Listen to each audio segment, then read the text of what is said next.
Capítulo 11.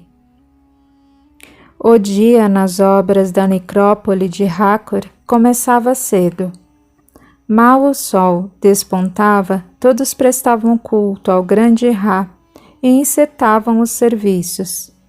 Vestindo um xante masculino de cor branca, Kaia amarrou uma atadura sobre os seios e espalhou por cima um cosmético da cor da pele. Cobriu os cabelos com um adereço masculino e entrou no meio dos trabalhadores da tumba. Fingiu trabalhar ao lado de vários rapazes, até ouvir o nome de Rudamon. — Você é Rudamon? — sussurrou. — Sim. E você é uma mulher? — retrucou, também num sussurro. — O que fez com seus seios? Devem estar doendo muito. Isso não vem ao caso. Não olhe para mim. Continue seu trabalho. Conversaremos olhando para as paredes, certo? Quem é você? Não faça perguntas desnecessárias. Tenho algo urgente para tratar com você. É sobre sua amada, Nethkert. Nefertari? Espere. Você também trocou Nethkert pela irmã? Saiba que ela quer apenas tumultuar a vida da gêmea. Não gosta de você e tão logo o faça romper com ela, sumirá de vez. Nada tenho com Nethkert. Essa mulher é maluca completa. Disse-lhe que gosto da irmã. E ela ameaçou contar ao faraó que venho me encontrando com sua favorita. Só não o fará se tivermos um relacionamento, ou mesmo se eu não revelar a Nefertari sua investida. E o que você disse? Prometeu algo a ela? Não pude simplesmente dispensá-la. Se denunciar para o faraó, estarei morto. Tem certeza do que me expôs? Não está confundindo as irmãs? Como confundir minha linda dançarina com aquele monstro apavorante chamado Nethkert? Somente para confirmar. Você tem um romance com a bela dançarina do faraó e está sendo ameaçado pela sua irmã desajeitada? Exatamente. Mas ela me disse que tudo ou mais é invenção de uma mente perigosa e invejosa. Está certo. Desculpe-me, Rudamon, e passe bem. Kaia se achava no ápice da confusão. Afinal, quem era a vítima e quem era o algoz nesse misterioso geminado? Se pelo menos encontrasse Raimund, ele talvez tivesse a explicação. Caminhou em busca da sombra, sentia-se derreter. No meio da via pública, uma arruela forrada de areia, como todo o resto ao redor, havia pequeno jardim artificialmente conservado, que enchia as vistas. Tratava-se da menina dos olhos de Hakor, segundo ele. Seu poder trouxera um oásis para o coração do deserto. A terra usada para a plantação de flores e frutos fora transportada de longe por escravos e servos hebreus. A água vinha do Nilo em cântaros nas costas de servos do poder, aos quais chamaríamos hoje de funcionários públicos. Um espelho de água bem ao centro molhava a base da estátua de um peixe enorme e sujo de lodo. Árvores frutíferas balançavam ao som do vento, e folhas e frutas caíam em compasso com o canto da brisa vinda de tantos mares, que afastando-se lentamente haviam deixado suas areias como marca de uma estadia milenar. A sombra era quase total no jardim artificial, um convite ao descanso de corpos fadigados pelo calor intenso. Sem lembrar que estava vestida como homem, com o tronco descoberto, a moça sentou-se sob uma romanceira e com os dedos abriu uma fruta caída. Um menino, completamente nu, como era o costume, e exigia o calor, pediu-lhe a fruta cheirosa e bela. Dou-lhe a fruta, se me atender um mandado. Vá até os portões da casa do sábio Raimon e diga a ele que Caia se encontra aqui e preciso muito de seu conselho. Diante da aquiescência, ela entregou a fruta, que arrancou um sorriso do pequeno de cabeça raspada. Aguardou por alguns minutos, que pareciam séculos. Os cabelos puxados para dentro do adereço, em forma de cone, começaram a fazer arder o couro cabeludo, e ela o soltou com alívio. Não ouviu passos, mas sim uma voz. Um servo deste gênero eu não deixaria trabalhar pesado. Por que se veste feito homem, rainha do Egito? E o que a desespera e a faz chamar pelo meu irmão? Proteu? Não deveria estar treinando suas tropas? Elas estão a treinar e eu não preciso mais disso. Necessito da ajuda de Raimon para desvendar o mistério das gêmeas. Por que elas lhe interessam tanto? Eu não sei. Que recado tem de seu irmão para mim? Não tenho recado algum.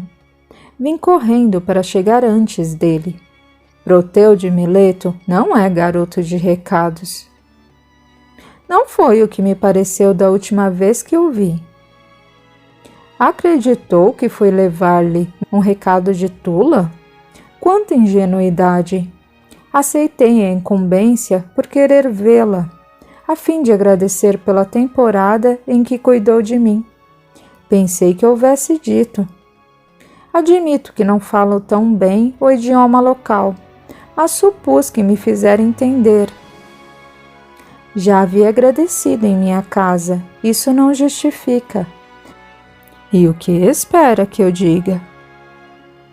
Qual foi o motivo real que o trouxe até mim 2 vezes seguidas?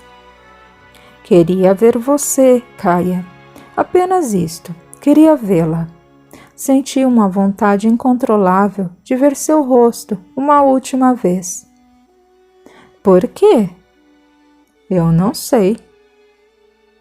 E mesmo com essa vontade de me ver, ainda deseja a dançarina como prêmio? Quanto mais desejo ver você, mais desejo pedir a posse dela. Desejos incompatíveis os seus. Não são, pois pedir Nefertari como prêmio é a única maneira de não casar você com o filho do faraó. Não pode avaliar a fúria que se apossa de mim ao imaginar aquele ser pelado e abjeto desposá-la. Não me tome por falsa, mas, ultimamente, o casamento com Nefertiti II é a maior meta de minha vida. Não mais por ambicionar ser rainha, e sim como ato de extremo desespero para impedir você de tomar Nefertari e levá-la para Atenas consigo. Por quê? Eu não sei também. Proteu pensou por um segundo em tocar a esposa do artesão que o acolhera, desatar as faixas que a assemelhavam a um garoto imberbe e ter nos braços a mulher exuberante que sabia estar à sua frente. Percebia nos olhos pintados de Caia que ela pensava a mesma coisa e que nem se importava de trair Quenefer. Nesse instante, a voz de Raimon os devolveu à realidade. Caia, o que aprontando desta vez? Veste-se feito um rapaz aprendiz de artesão. Que escândalo! Uma mulher com o tronco desnudo. Pobre Quenefer! Deve ter errado muito no passado para merecer você como esposa. Proteu, o que faz aqui? Achei que estivesse em sono profundo. Acordei cedo, irmão. Estou me habituando com os egípcios. Faz muito bem. Levantar antes do sol é uma verdadeira poção de vida longa. Agora, se me dá licença, preciso falar com a esposa de meu amigo. Deu ênfase às palavras esposa, meu e amigo. O guerreiro saiu em seguida. Então, Caia, precisa de mim para quê? Sei o tamanho de minha pretensão ao pedir conselho ao conselheiro do grande Ra. No entanto, não foi a este que chamei. Chamo pelo amigo de Quenefer, que pretendo seja igualmente meu. Embora não acredite, sempre fui seu amigo. Até quando parecia querer prejudicá-la, era em seu crescimento individual que eu pensava. É certo que a princípio tive vontade de matá-la para libertar meu pobre amigo de seu jugo. Mas foi com o próprio Quenefer que mais tarde aprendi a reconhecer o quanto você precisa dele. Não só dele e de sua sabedoria, como da docilidade do coração de Afra e da meiguice de Nila. Tirar-lhe essa convivência seria deixar perder-se uma alma incauta, sofredora e ignorante ao extremo. Ignorante? Eu? Não sou ignorante. Sei exatamente quais as proporções de meus atos e meus planos, que apesar de mirabolantes, têm cabimento. Não sou ignorante, não. De tão ignorante é capaz de ignorar os próprios sentimentos. Do contrário, não responderia eu não sei à pergunta de Proteu. Eu não sei mesmo. Acredito, é a maneira que você tem de negar um bom sentimento. Aliás, que os dois têm de negar que sentem coisas boas. Acham que se sentirem algo bom, se tornarão fracos em sua função de conseguir o que querem a qualquer preço. Raimon, estou angustiada. Não sei se o que diz é verdade, mas seu irmão me perturba. Estou em desespero por imaginar que ao fim da guerra ele vai voltar para Atenas. E o pior, levando a dançarina. Não sei o que é isto. Tem certeza de que não sabe? Não. O que faço com esta inquietação? Em primeiro lugar, acalme o seu coração. Ao que me parece, Proteu compartilha essa inquietação, entre aspas. Espere, quando duas almas se inquietam juntas, tendem a se aquietar unidas. Isso se não meterem os pés pelas mãos. Prometa-me tomar juízo, que eu resolverei esse impasse. Quenefer não hesitará em dar-lhe o divórcio, se souber que será feliz ao lado de alguém a quem ama e a que a ama também. Acontece que Proteu me disse certa vez que só se casaria com uma grega. Não se preocupe, meu irmão faz apenas o que seu coração manda. E se isso era o que ele mandava naquele momento, já não garanto que é o que diz agora. Espere e confie, tudo sairá a contento. Mas não foi por isso que me chamou, visto que nem queria tomar conhecimento do que sente. Na verdade, não era mesmo o que eu queria falar com você. Ainda que fosse o que mais precisava esclarecer.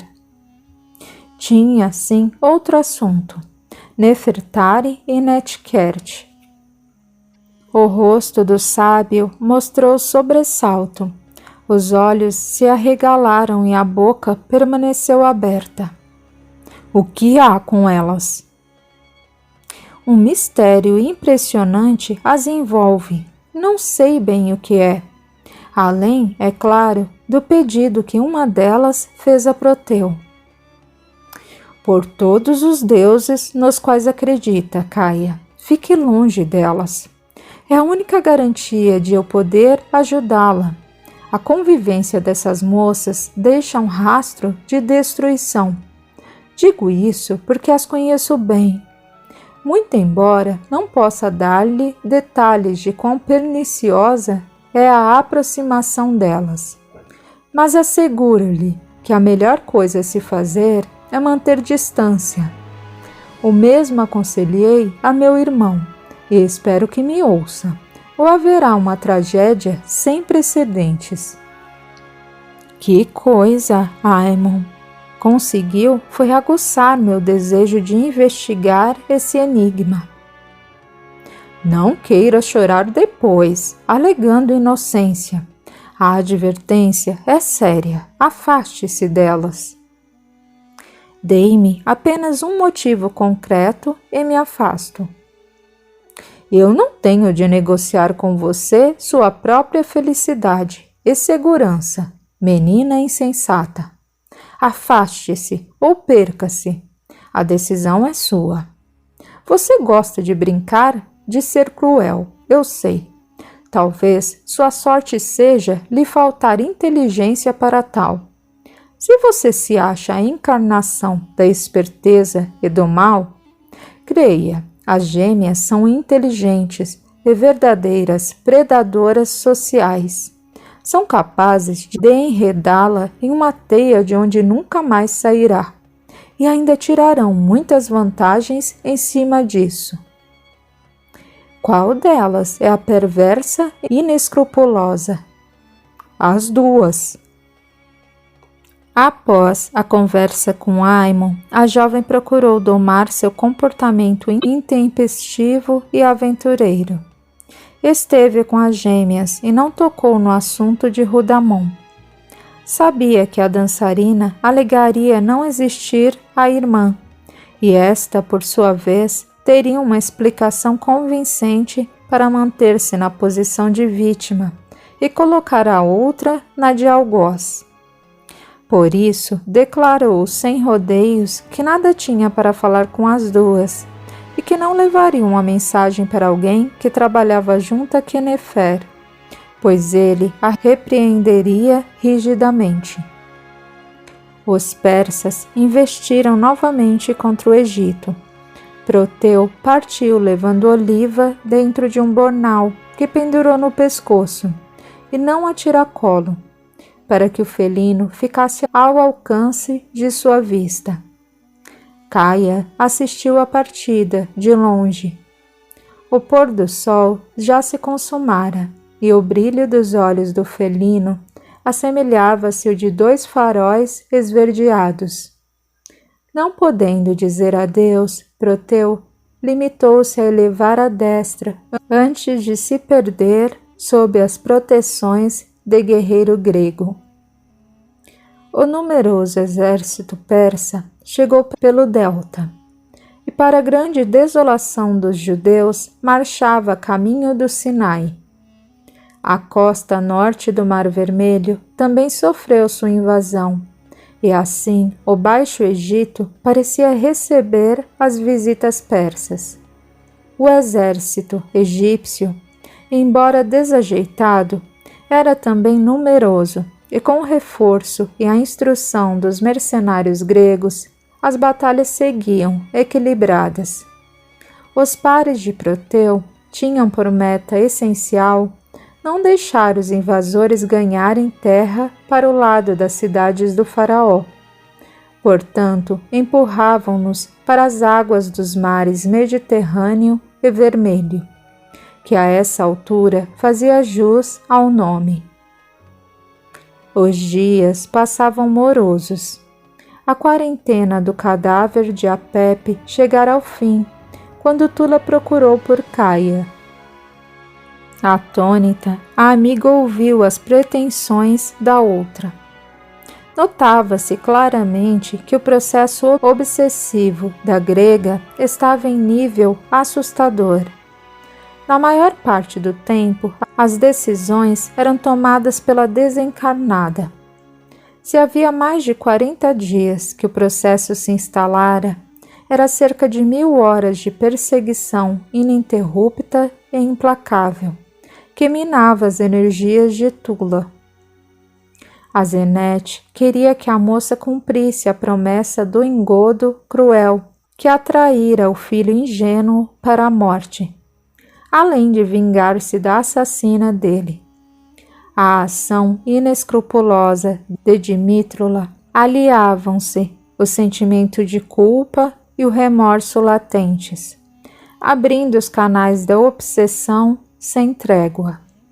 E o resultado foram duas mentes que se uniram para evocar a criatura morta cruelmente no templo de Seshat. Casar-se com uma múmia? Está totalmente louca, Tula?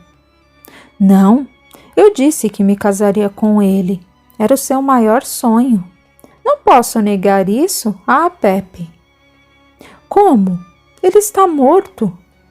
E uma parcela desta culpa é sua, desgraçada. O que é isso, Tula? Foi você quem me sugeriu colocar a Pepe em meu lugar. E precisa me ofender? Não. Não sei o que se passa. Às vezes digo que não quero, falo o que não sinto. Estou muito nervosa com tantas ocorrências. A partida de Péricles, a morte de Apepe, a múmia. Oh, quase me esqueço. A mumificação de Apepe. Precisamos terminar hoje. E de que múmia estava falando, se não a dele? Claro, ainda não contei, pois você desapareceu. Há uma múmia horrível e fétida a perambular pelo templo, dia e noite. A coisa nojenta não dorme e não descansa. Há dias em que a vejo do nascente ao poente e ao nascente de novo. Às vezes fico vários dias sem vê-la. O mesmo sucede a Sobeknefro. No começo eu chegava a me urinar de medo. Agora já me acostumei.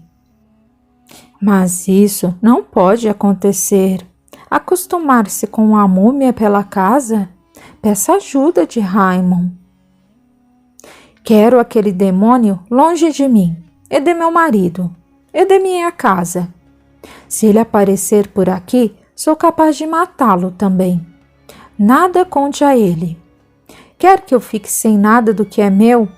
Acha que devo doar meus bens aos escravos e servos miseráveis? Faça-me o favor. Vamos, precisamos tratar o corpo de Apepe. As duas caminharam em silêncio. Caia estava apreensiva a respeito da amiga. Pouco mais de um mês não era tempo suficiente para mudar tanto o comportamento de uma pessoa. Pensava na própria experiência. Prometera a Raimon lapidar seus maus costumes, mas muito pouco progresso se via. Patinava em seus hábitos arraigados, sabe-se desde quando. Como podia Tula estar tão diferente? A jovem egípcia começava a arrepender-se do compromisso assumido de ajudar nesse processo tão tétrico, ainda que a parte realmente deplorável fosse a dos sacerdotes. Lavar defuntos a estava impressionando negativamente. Pelo menos faltava pouco. Nunca mais faria isso. As amigas retiraram todo o sal e descobriram o corpo. Lavaram-no com água do Nilo e ungiram com óleos aromáticos para devolver um pouco de vitalidade e elasticidade à pele ressecada e morta. Enrolaram em linho os órgãos internos e os deixaram ao lado do corpo para esperar pelos sacerdotes, que os guardariam e procederiam ao enrolamento da múmia. Tefnut proferia seus encantamentos à cabeceira do morto, crente de que isso o livraria dos maus espíritos. enquanto Sobeknefro, com a ajuda das duas moças, iniciava o paciente serviço. Primeiro a cabeça e o pescoço, depois cada dedo separadamente. Amarrou os braços e pernas juntos, enquanto envolvia o corpo. Amuletos iam sendo postos entre as faixas embebidas em cola, para mantê-las úmidas. E nas mãos ele colocou um rolo de papiro contendo as escritas do livro dos mortos. A seguir, vestiu a múmia com a túnica de linho, sobre a qual estava pintada a figura de Seshat. Por cima, outra túnica, e de novo faixas de linho, da cabeça aos pés, cruzando sobre o peito. Então, com a ajuda das amigas, ajeitou a múmia dentro de uma proteção de madeira e finalmente no sarcófago, que lhe tirara o sono por 40 noites. Agora, disse o sacerdote, podemos fazer os funerais e o sepultamento, como manda a tradição. Tula, separe algumas joias, roupas e objetos pessoais, além de comida, para levar até a tumba com a múmia. Acaso não lhe disse que me casarei com a Pepe? Como pretende que eu o meta em tumba de pedra e o cubra com areia escaldante? Quero meu marido em meus aposentos, sem demora. Enlouqueceu, grega? Guardar uma múmia em casa é o maior atrativo para os maus presságios. Uma maldição sem limites se abaterá sobre esta casa. Bobagens, não me contrariem. Sabem muito bem que posso fazê-los virar múmias rapidinho. Se Hakor souber que vocês desobedecem a seu decreto do Deus único, faça como quiser, sua tola. Adianto-lhe que faraós vêm e vão. Cada um decreta um deus ou vários em seu reinado. Quando Hakor deixar o trono, sabe-se lá quem será o deus ou serão os deuses do Egito. Vem sendo assim desde milênios, desde a primeira dinastia. Os deuses variam, os faraós e suas capitais também. Entretanto, uma maldição pode sobreviver a faraós e seus deuses favoritos. Pode sobreviver, inclusive, ao amaldiçoado. Tudo bem, eu arrisco. Diante de uma caia estupefata e 2 sacerdotes apreensivos e impotentes, o sarcófago com forma humana foi levado para o quarto de Tula e depositado ao lado de sua cama. Os funerais, bem como o sepultamento, foram desprezados. Durante os primeiros dias seguintes, todos tentaram demover a grega da estapafúrdia ideia de manter um corpo embalsamado no próprio aposento e ainda se casar legalmente com ele. Afra, em sua docilidade extrema, nada conseguiu da obstinada noiva. Raimon ela sequer recebeu. Com Caia ameaçou cortar relações e aos sacerdotes acenou com delação para o faraó. Dessa maneira, alguns dias depois, Sobeknefro e Tefnut presidiam a funesta cerimônia. Caia, sob protestos da amiga, veemente se negara a assistir à medonha solenidade, e na falta de qualquer outro convívio da noiva, o casamento foi celebrado sem assistência, com exceção da mãe do noivo, que seguiu, influenciando Tula. O casal de sacerdotes recitava seus rituais, que tratavam da unificação de corpos e almas. Não que algum ritual tenha tal força, é que as mentes da dupla, acreditando fielmente nesse poder, aliadas à força do pensamento de ter o filho de volta que emanava de Azenet, e ao desejo ativo que Tula sentia pela presença do noivo, criaram corrente vibratória intensa, endereçada ao já desassossegado Apep. Este, embora aceitasse o socorro, não se desligara das mulheres que amava e não resistiu aos chamados da mãe e da noiva, que lhe prometia fidelidade eterna. Apesar de tudo ser feito para convencê-lo do contrário, deixou a colônia espiritual onde fora abrigado e voltou para onde deixara o corpo. Por mais que ele tentasse interagir com a mãe e a esposa, as duas, vibrando em níveis diversos, não o percebiam em espírito, transferindo assim a atenção e o afeto para os seus restos mumificados. Isso confundiu o pobre noivo, que chegou na hora exata do casamento, bem a tempo de responder às perguntas feitas simbolicamente à múmia. Apep recebe Dimitrula como sua esposa, companheira, de quem nada o separará, a quem amará e protegerá, manterá em todas as necessidades. Será dono e senhor, amado e amante, amigo e sócio para todo sempre do sempre e sempre. Recebo.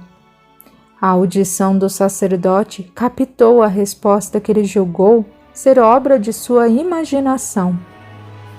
Dimitrula recebe Apep como seu esposo, companheiro de quem nada separará, a quem amará e protegerá, será fiel, sua legítima propriedade, amada e amante, amiga e sócia para todo sempre, do sempre e sempre? Recebo.